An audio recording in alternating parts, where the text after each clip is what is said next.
Hello వల్సి good morning. ఇక వచ్చేసి రైతు ఫీడ్బ్యాక్ తీసుకుందాం. కందికి ఇచ్చినాము మన గ్రాన్యువల్స్ ప్యాకెట్లు 2 ప్యాకెట్లు వేసినాడు. మన ఇమికు అగ్నిప్రేరుడు మందు ఇచ్చేసినాడు, స్పేర్ మందు చేసినాడు. ఇక్కడ ఆయన ఫీడ్బ్యాక్ తీసుకుందాం, ఎట్లా ఉందో చూసుకుందాం. అన్న కిట్టనా మాట్లాడండి. కంది ఎట్లా ఉంది? ఏం కదా మీ కంది చేనుకి వేసినాడు బాగుంది. గ్రాన్యువల్స్ ప్యాకెట్లు ఎన్ని వేసినావు? ఓ బస్తా వేసిన.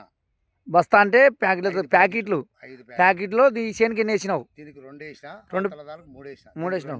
దీనికి 2 ప్యాకెట్లు వేసినావు. వచ్చేసి ఎకర 20 సెంట్లు 2 ప్యాకెట్లు వేసినావు.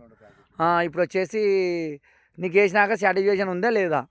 సాటిస్ఫాక్షన్ ఉంది. ఏ మొలక ప్రకారం వేయలే, నెల పైరైనాక వేసిన. సన్న మొలకకి వేయకూడదని 2 గ్రాన్యువల్ వేసిన, ఓ మూట మందు కలిపి 2 ప్యాకెట్లు 2 ప్యాకెట్లు గ్రాన్యువల్, ఓ ప్యాకెట్ మందు 20 సున్నా. ఓకే. ఇంకా గొర్రెకేసినాక ఒక నెల వానబాయ్, అది అట్టే బెట్టకు అట్లా ఆపుకొని ఉంది. ఎక్కడ బెట్ట రాలే, అప్పుడుకి వచ్చింది బెట్ట వేసినాక ఓ నెల. ఇంకా అట్టే మోట్టుకుంది. ఆ మంది ప్రాబ్లమో ఏమో అట్టే బాడీ అట్టే నిలబడింది. ఒక నెల పోయినాక వాన తుగ్గుపడబట్టి సాగు సాగింది.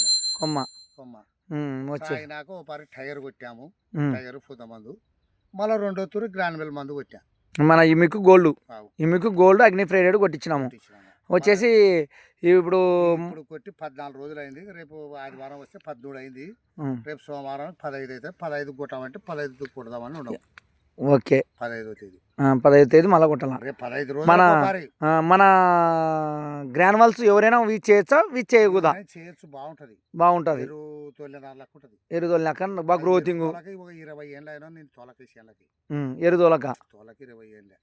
ఇప్పుడు 20 ఏళ్ళ నుండి తోలకున్నా కూడా నీకు గ్రోతింగ్ అట్లే వచ్చింది. గ్రోతింగ్ ఎరుదోళ్ళకి వచ్చేసింది. ఎరుదాళ్ళకి వచ్చింది. మందు ప్రాబ్లము మరి ఏం మనకు తెలియదు. 7 కొత్తగా వాడినా నేను, చెప్పలేము. దాని ప్రాబ్లం ఉన్నట్టుంది. బాగా ఎరువు మాదిరి వచ్చింది. అవి ఎరుదోలినట్టు వచ్చేసి కొమ్మ సాగడం